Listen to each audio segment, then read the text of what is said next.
আজকে আমি বানাবো ভেটকি মাছের তন্দুরি। তার জন্য না এই মাছগুলোকে আমি নিয়েছি, এগুলোকে ভালো করে পেট পর্যন্ত পরিষ্কার করে দেখো, ভালো করে কাটা পরিষ্কার। হ্যাঁ, একে আমি নুন মাখিয়ে রেখেছিলাম। এবার আমি ভালো করে দুটো তিনটে লেবু কেটেছি, এখানে মাখাবো, মাছটাতে দেবো। নিয়েছি লঙ্কা, হলুদ, ধনে, জিরা, গরম মশলা, কসুরি মেথি, বিট নুন আর একটু মরিচ। এটা না প্রথমে এখানে সব কটা দিয়ে দেবো। আগে লেবুর রসটা মাখিয়ে নিই।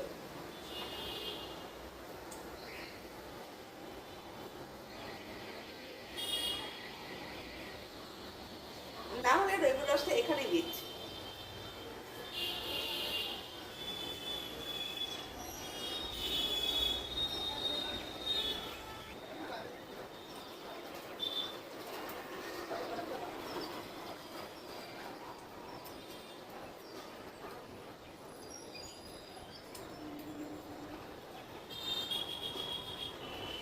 এবার আমি ভালো করে মশলাটাকে এরকম করে মাখিয়ে নেব।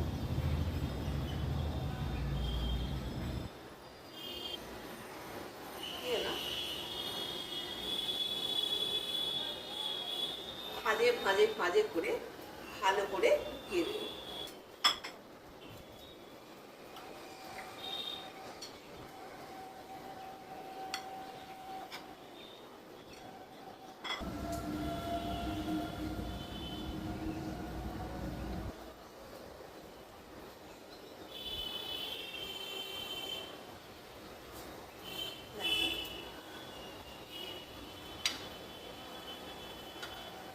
আর দেবো একটু তেল।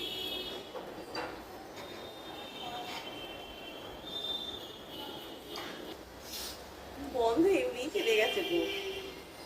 না, এবার আমি এটাকে ফ্রিজে রেখে দেবো। আমি আদা রসুনের পেস্টটা এখানে দিয়ে দিলাম।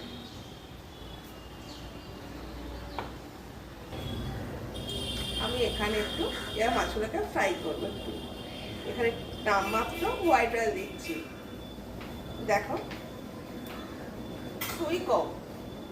আর দেব বাটার।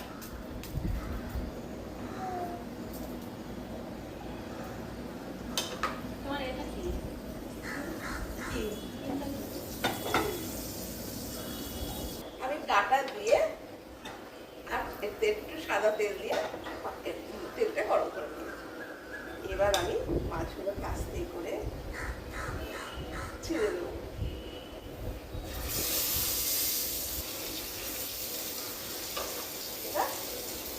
নিমিয়ে আছে, তার মশলাগুলো না এই পেটের ভিতরে ভালো করে ঢুকিয়ে দিই, তাহলে আরো টেস্ট হবে।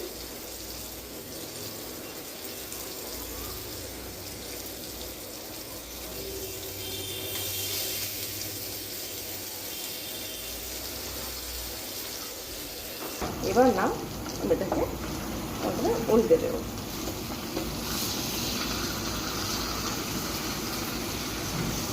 এখানে অনেকে কাঠকয়লা পোড়া থাকলে কাঠকয়লা পুড়িয়ে এটাতে দেয়।